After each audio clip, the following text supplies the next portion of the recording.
जो इस साल आईपीएल शुरू होने से पहले जो one of the famous things हैं उनमें से एक ये भी है कि आरसीबी के पास इस बार आईपीएल में सबसे वीकेस्ट बॉलिंग लाइनअप है।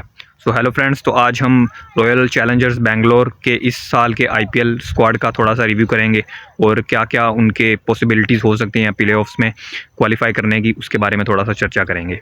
तो अगर इस टीम की हम बात करें तो ये टीम हमें पीछे मतलब जब से ये टीम को हम देख रहे हैं, विराट कोहली को एंड बाकी सभी प्लेयर्स को, from AB de Villiers then Chris Gayle, Shane Watson, जब से मतलब इस टीम की जो हिस्ट्री रही है, तो एक चीज़ तो हमने इनकी देखी है, वो ये है कि इनके पास रिच हिस्ट्री है बैटिंग में। बैटिंग इनके पास हमेशा से स्ट्रॉन्ग रही है और उसी चीज़ को मॉडर्नाइज भी किया है टाइम के गुजरने के साथ साथ। अगर हम इस साल भी हम देखें तो बैटिंग इनके पास ठीक ठाक है, बट अगर हम इस टीम का ओवरऑल कम्बिनेशन की बात करें, ओवरऑल जो इनके पास रिसोर्सेज हैं, तो उनमें अगर हम सबसे पहले स्ट्रेंथ्स की बात करें तो जो एक बहुत मेजर स्ट्रेंथ है इस टीम के पास वो है इनके पास प्लेंटी ऑफ एक्सपीरियंस एंड बड़े बड़े मैच विनर्स।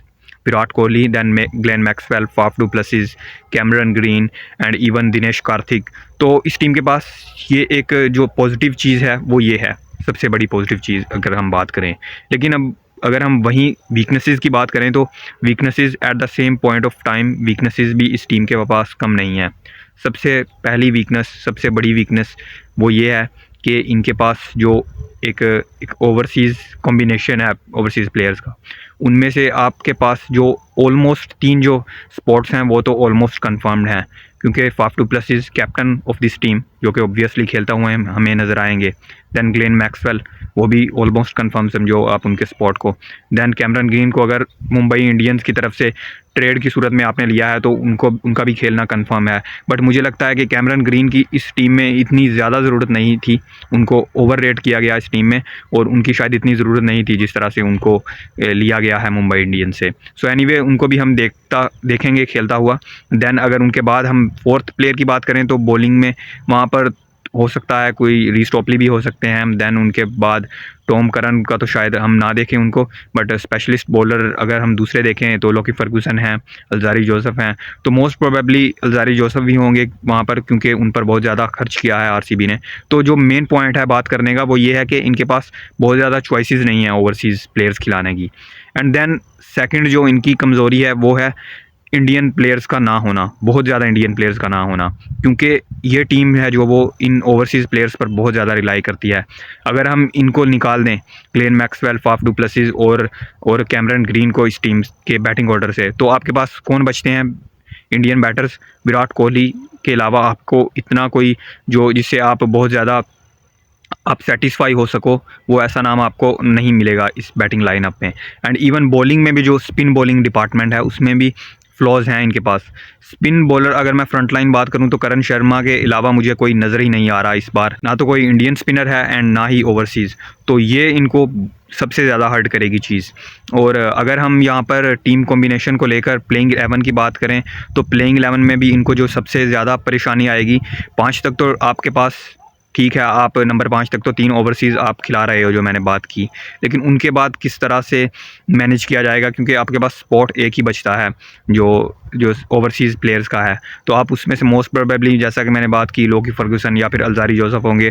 तो उनके अलावा आप किस तरह से मैनेज करोगे प्लेयर्स को, वो एक देखने लायक चीज़ होगी। तो अगर मैं यहाँ पर प्लेइंग 11 की बात करूँ आरसीबी की, तो Virat Kohli and Faf du Plessis are 2 openers most probably. Then Rajat Patidar होंगे नंबर 3 पर, 4 पर ग्लेन मैक्सवेल एंड नंबर 5 पर फिर आपको वहाँ पर मोस्ट प्रोबेबली कैमरन ग्रीन ही दिखेंगे, क्योंकि आप उनको इतना नीचे बैटिंग नहीं करवा सकते, 5 पर ही उनको सूट करेगा नंबर 5 की जो पोजीशन है।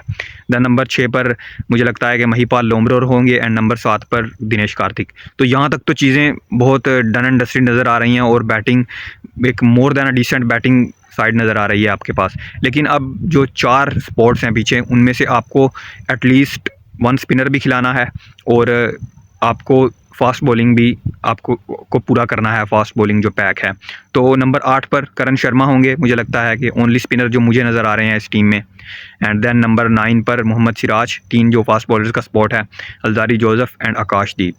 तो इस टीम में अगर आप देखो तो सभी चीज़ें ठीक ठाक नज़र आ रही हैं, बट जो सबसे बड़ा होल नज़र आ रहा है वो है स्पिनर्स का। आपके पास स्पिनर करण शर्मा है सिर्फ, एंड उनके अलावा आपके पास स्पिन बॉलिंग ऑलराउंडर हैं Glenn Maxwell. That is not really a good spin attack, और ये जो इनकी कमज़ोरी है ये इनको हर्ट करेगी। और जो मिडल ओवर्स रहते हैं, बॉलिंग मिडल ओवर्स, उनमें भी ये चीज़ इनको तंग करने वाली है। और अगर हम इवन फास्ट बॉलिंग की भी बात करें तो मोहम्मद सिराज हैं, आकाशदीप हैं और अल्जारी जोसेफ हैं। Not the greatest of fast bowling attacks. आपको डिसेंट आप इस अटैक को ज़रूर कह सकते हो, बट मुझे लगता है कि ये जो बॉलिंग अटैक है, डेथ में बहुत ज़्यादा इनको ये चीज़ महसूस होगी कि इनके पास कोई डेथ ओवर स्पेशलिस्ट है ही नहीं। Mohammed Siraj is a fine death bowler, आप कह सकते हो कि वो डेथ में आपको काम करके देंगे, बट उनके अलावा आप किस पर रिलाई करोगे डेथ बॉलिंग में, आई डोंट नो।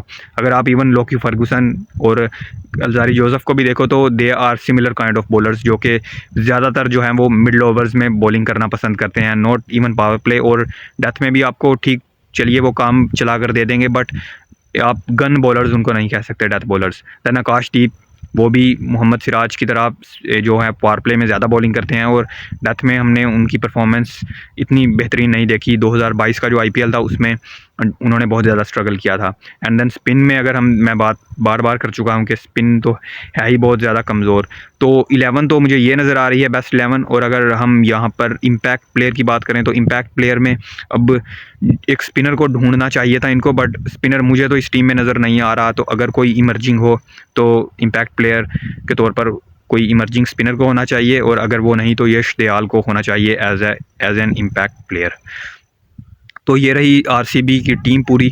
और इसमें अगर हम बात करें इनके पॉसिबिलिटीज़ की प्लेऑफ्स में क्वालिफाई करने की, तो मुझे लगता है कि इस टीम के जो पॉसिबिलिटीज़ हैं वो बहुत कम नज़र आ रही हैं प्लेऑफ्स में क्वालिफाई करने के लिए, अनटिल अनलेस के वहाँ पर एक बहुत बढ़िया सीज़न रहे सभी बैटर्स के लिए, जो बैटर्स हैं, और वो बॉलिंग को कंपेंसेट करते हुए अपनी टीम को ओवर द लाइन ले जाएं।